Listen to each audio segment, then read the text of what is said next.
When we're talking about Alzheimer's disease, we're talking about a disease process where the brain is atrophying over time and you're starting to lose faculties such as memory and verbal skills and such.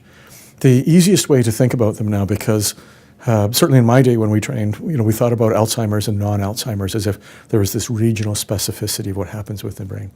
Think of the brain as a large network.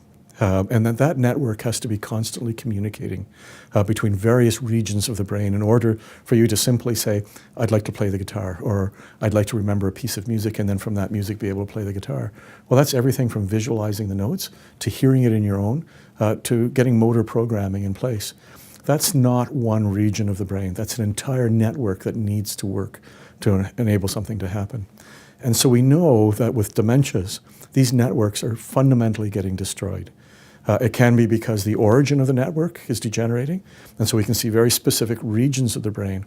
So when we think about Alzheimer's disease, we tend to think about disorders where most of the deterioration is at regions more towards the posterior parts of the brain, where things like language and memory and such reside for it. Whereas there's a whole group of additional dementias that are considered to be non-Alzheimer's dementias, where we at Schulich focus an awful lot on, where it's the frontal regions of the brain. And that's more subtle things like executive or what we call social cognition. So the ability to perceive another's emotions and assign a value to them. Those are things that are very much different in where they're located in the brain. But ultimately, as a dementia progresses over time, all of these connections become disrupted. And so when we think about Alzheimer's disease, we think of it as one form of a dementia in which a certain set of these networks are disturbed.